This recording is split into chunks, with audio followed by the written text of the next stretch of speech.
Mike Jimotsu, part 11 of Crystal Let's Play. I got a leaf stone from this chick. Just found it. I want to get a second one. I'll have to probably wait. Then I caught a Psyduck. He'll be my HM slave.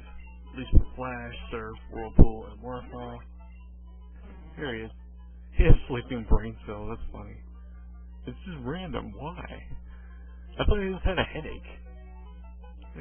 Alright. And then I get a bike. Yeah, there's the World of the Psychopath. That's a lovely advertisement.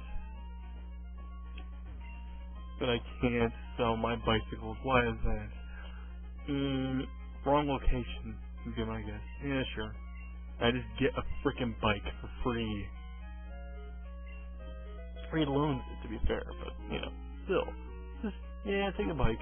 I don't care. First rate, you can ride them anywhere. Except inside buildings, obviously. And this took me 2 tries to get. I figured out I can't use save states, so I'm going to have to be grinding eventually to really get through these gym leaders. And you'll be happy to know I'm probably going to persevere to actually beat the gym leaders without using save states, but I'm probably going to be using save states to beat the Elite Four, which means that I'm not going to be able to show the whole freaking battle. I might be able to show, I don't know, when they're going across the screen and they say so-and-so wants to fight, but I'm not probably going to be able to actually beat the damn Pokemon without using save states, especially at Lance. Lance is a bitch and a half. He's insane. I got a present. Oop, hurt me. Yeah, the Machop that you get when you trade, I highly recommend it in any of the games. In Gold and Silver, you have to trade a Drowsy for a Machop, but it can sweep the whole gym. And sweep even the gym leader.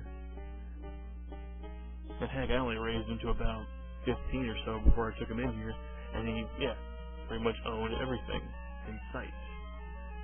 And Miltank, well, he can be tough, but, or she, actually. Miltank are only female. A little trivia for you there. And even Miltank isn't terribly difficult, especially if you use low kick, because in Gold, Silver, and Crystal, it does damage more if the enemy's heavier, I believe. Or maybe, I don't know when they actually adjusted that, but regardless. Yeah. And luckily roll out a rock move, which doesn't do as good against fighting, so... Yeah, Miltank is dead. Or just fainted. It doesn't matter to me. I love this. Whoosh! 21. I'm not going to be raising him for a while. If I ever decide to put him in a team, it's going to be, he's going to get a break. And she's a crybaby. She just fucking cried. She's giving me $2,000 while she was crying, though. That's weird. She's probably one of the more... She's one of the gym leaders that has a lot of character, because, well, she's a freaking whiner. She'll stop soon. What a pussy-ass gym leader. Plain badge. Again, it seems like it got less and less cool. Even Morty's gym badge isn't that cool sounding. I'm not going to use that either. If you want to have a Pokemon that can be disruptive, sure. Use a track, but I'm not going to... I'm not going to use it. And that's the end of this part. Hope everybody enjoys it. Look forward to the slaughtering of Pseudo. Apparently I can't get a squirt bottle. Anyway, see you later.